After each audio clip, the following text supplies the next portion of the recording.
Alright, so I don't really know how to start this. It's gonna be a bit of a new format for me compared to what I'm used to, but let's get to going, I guess. So, like everyone else has seen, I have also seen K-pop Demon Hunters. Instantly, I just fell in love with this film. This movie was so good, and I have just so many thoughts on it.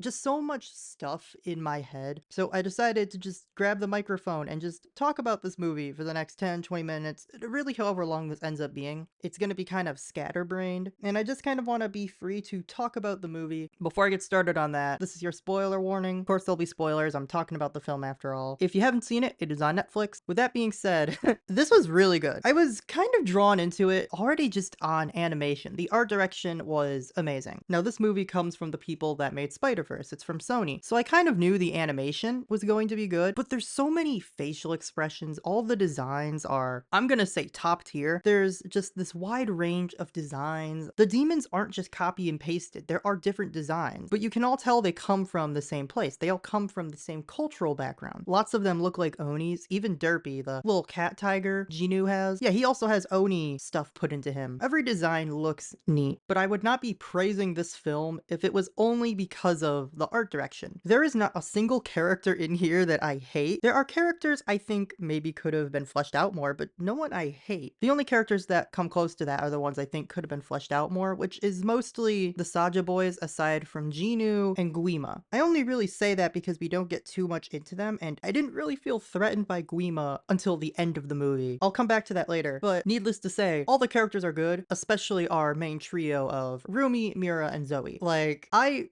instantly felt attached to these girls. Specifically Rumi. As soon as I saw Rumi, she reminded me of Adora from the Netflix She-Ra. And just for context, that is one of my favorite series I have ever watched. And Rumi gave me Adora vibes. And that only amplified once we find out she's half demon. She's this hybrid. And that's only amplified by the fact of Rumi holding the world on her shoulders, or rather thinking she needs to. Yeah, there's a lot of She-Ra connections, which is funny because Micah, his voice actor plays the doctor, but anyways, Rumi reminded me of Adora. It might have been because she's like the main hero with a sword that reminded me of She-Ra, but I think more it has to do with her character and how that can relate to Adora, specifically in terms of one of the themes of the movie. I think there is a more obvious theme of love overall, love not hate. We have that one scene where Gino's like, if hate could destroy Guima, I would have done it by now or something. But I think another theme is destiny. Not necessarily as in fate, but more, this is who you're meant to be. It's something that's shown in Golden. And this relates back to the Rumi and Adora thing because they think they have to be this perfect person or they have to be a certain way. And all of this now ties back to Rumi with the demon marks because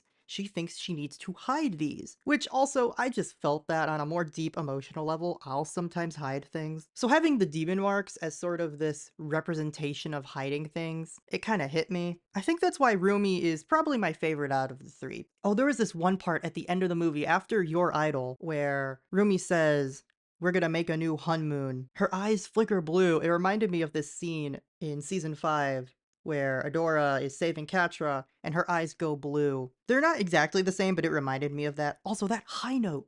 Oh my gosh, did anyone else get shivers from that? That high note Rumi has at the end of Your Idol. Ooh, gave me shivers. Anyways, as you can tell, I think I've already mentioned it, Rumi's my favorite. Not to say I don't like Mira and Zoe, as a matter of fact, I do. They're both really cool characters. Mira's like, I guess, for lack of a term, the bad boy. At least to me, she kind of acts like that, but she wants her own family. Zoe's another one that's interesting because of her backstory, and I think Mira and Zoe are interesting in that aspect because we don't know too much about them. We know the most about Rumi, about how she lost her mother at a young age, and Celine basically adopted her. We don't know too much about Rumi's mother, but we still know most about Rumi. With Mira and Zoe, we don't know too much. We know Mira has come from a strict family, and as seen in Golden, she was like the wild card. Zoe we know less about, but I want to know more. We see that she was sort of split between two cultures, that being Korean and American, and she struggles to find her place. I think there was a deleted scene where they actually talked about this and her school life. Honestly, would have loved to see that. My second favorite is Zoe. If I'm ranking them, it goes Mira, Zoe, or not Mira, it goes Rumi, Zoe, Mira. I do think if I saw a little more of Mira's character, that probably would have bumped her up a bit, but I think what Zoe and Rumi represent just hits me more. Not to say that any character is bad. Again, I do not think any character is bad. there's always just that character you like more. I think I like Rumi more though because she is our main character. And being our main character, she has a lot more that's fleshed out. The movie is, after all, it is sort of about her and overcoming her quote unquote shame. That shame being her demon marks. I do have a theory that maybe the reason Rumi doesn't have a mother is because she got lost in childbirth. And she feels shame because maybe she thinks she is the cause of that. Which 100% isn't, but it's an interesting little tidbit to think about. Celine we know less of, and she's an interesting character. I don't know whether to hate her or not, because Celine is, well, she's the adopted mother. However, she told Ruby to cover up, which is most likely where her shame comes from, and hence the demon marks. Or at least why the demon marks are flaring up. Speaking of which, I have to wonder, does Rumi have a demon form? I say this because we know Genu has a sort of more demonish form and a human form. And while Genu isn't a hybrid, he was definitely more a full-on demon. I have to wonder, with Rumi being a hybrid, could she perhaps tap into some sort of demon form, some sort of alternate form? We know, or at least at the end of the movie, it looks like she amplifies the marks into her own power. We see them turn holographic blue, which is like a power of friendship kind of thing.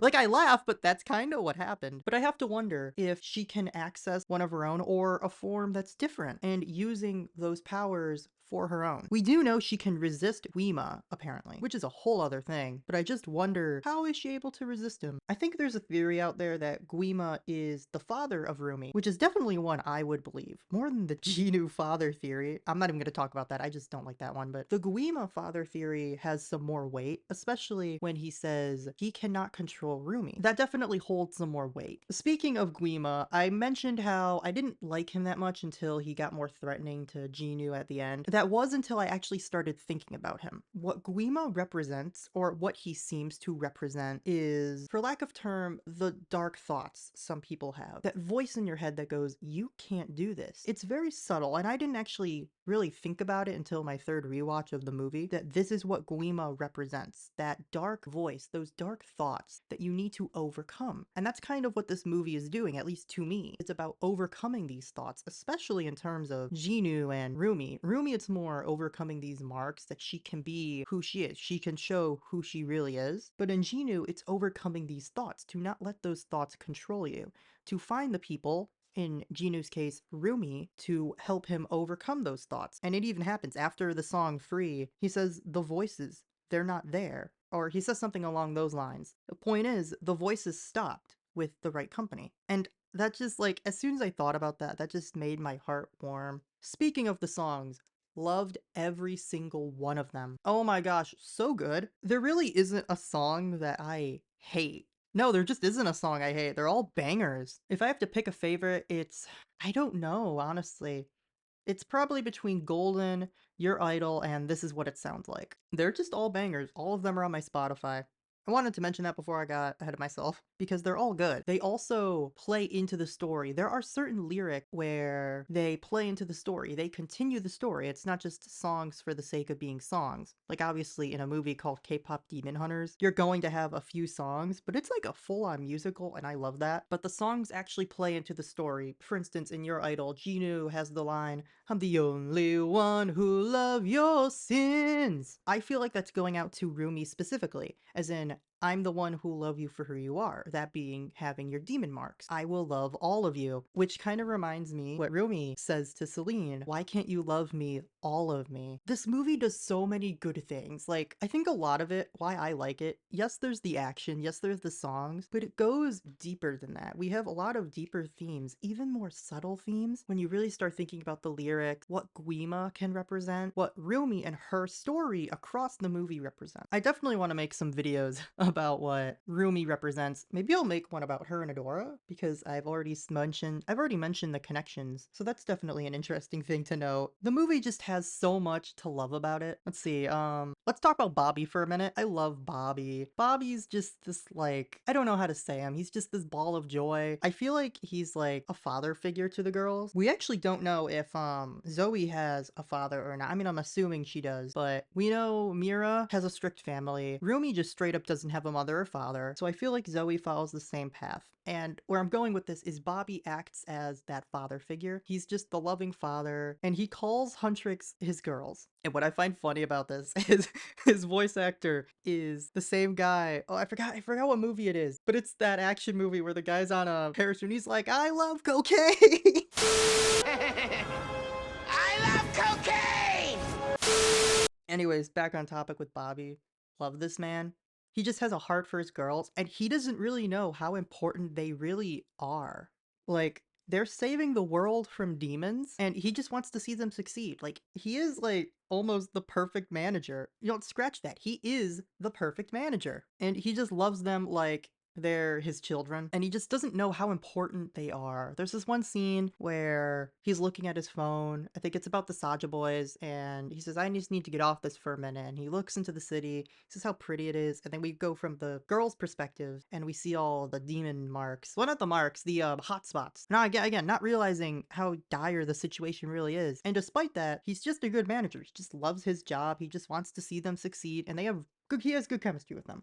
Alright, let's talk about Saja Boys now. Like I said earlier, Jinu is the one I like the most out of the Saja Boys, because Jinu is the one we get most of the character development for, and just most of the backstory. And this is again because, like Rumi, the movie is just about his story as it's about hers. I feel like it's about both of their stories, mostly Rumi, but Jinu is also in there, since he's the one who cares about her demon marks. He's the one trying to, like, I'll accept you for those demon marks. And whether or not that was for his plan or not, he comes to care about her, which I just love. There's apparently a cutscene where they had an aquarium date. Would have killed for that, by the way. If we don't get a sequel with that scene, the fans are gonna get angry.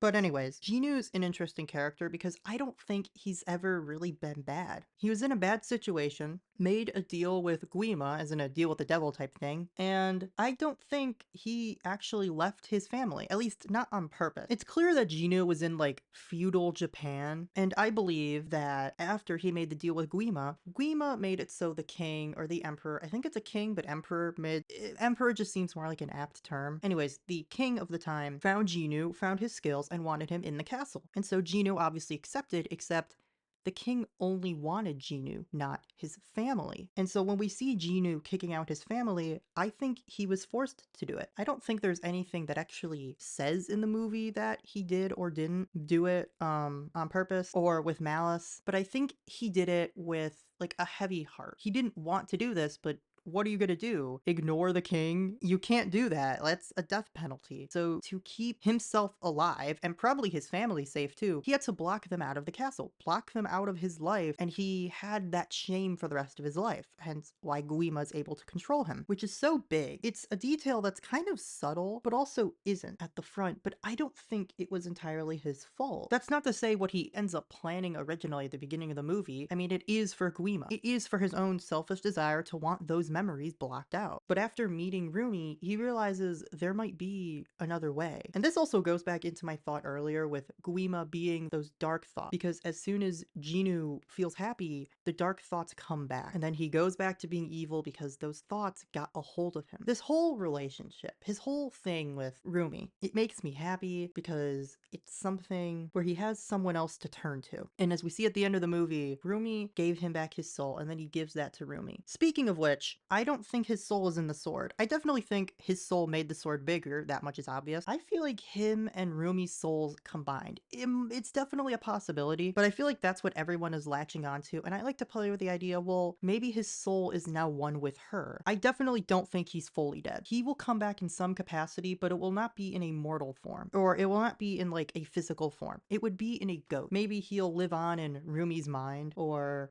maybe he will live on in the sword. I definitely feel like what the scene with the visuals, it's more his soul combining with Rumi's, making Rumi that much more powerful. Again, power of love kind of thing. Not that they ever fully fell in love, obviously, but they definitely have a special connection. Now on to the rest of the Saja boys. Can't really say too much about them. Kinda just seemed like they might be demons with shape-shifting capabilities. They definitely could be like Genu, but it also seems like they might just be random demons. I think the Saja boys could definitely come back in a sequel because unlike Genu, they went back to the underworld with Guima. But I would also be okay with not seeing them because they kind of just seemed like foot soldiers. I will say another connection I saw, they sort of seemed like the equivalent of the Psycho Rangers from Power Rangers in Space. The Saja boys are essentially their equal, and we see that with Soda Pop. They had a large audience, and they're able to put up a fight against them. They definitely seem like their equal, their match, which just gave me Psycho Ranger vibes, which is kind of funny considering the Psycho Rangers are just monsters that are turned into Power Rangers, and here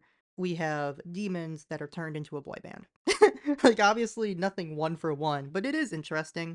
Alright, what else? I like how the beginning of the movie, its exposition wasn't too bad actually. It was pretty good actually. The lore was quick. It was little quick bits. We see that they are a group, a band, not even a band, just a group of singers destroying demons with their songs. And I like it. We also see this isn't just a K-pop band though. It's singers throughout the ages, which gives potential for not even just sequels, but prequel sequels or sequel prequels. We can get series about Rumi's mother. I would like to know more about the past hunters, how they came about, what are their powers, and mind you, this isn't anything needed for the movie, obviously. But it is something that if we get a sequel, I would like to be expanded upon. Is it the songs that give them this power? How do they get this power? How does the recruitment work? That especially. It seems like not everything is passed down, like, from generations. Rumi definitely is, but Mira and Zoe seem to come from different parts, so how do you recruit? Is it maybe an airbender thing where people get this power once a generation, but you have to go find them? Or do you have to pass down this power? Is it maybe like the roar from the Lion Guard where you can pass it down from generation? It's just something I think about. It would be interesting to see for a sequel. Given the Demon Hunter lore can be so interesting,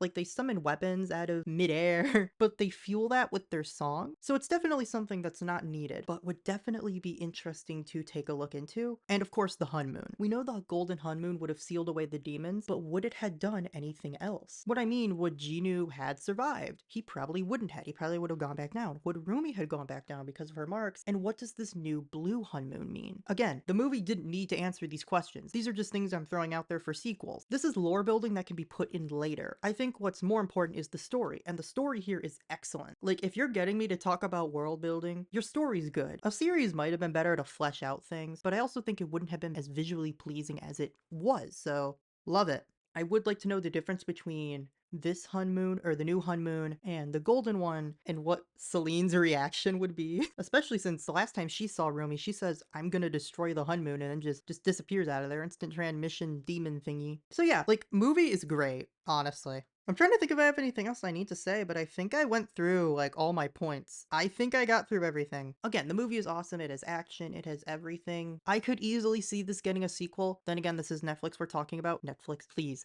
Please, please, please, please, please give me a sequel. Give me a series. I need like a bunch of webcomics, a series, like a trilogy of movies. This would be perfect. But I think I have covered everything I wanted to talk about. Thank you for joining me. I don't really expect this video to do all that well, so if you made it to the end, yay!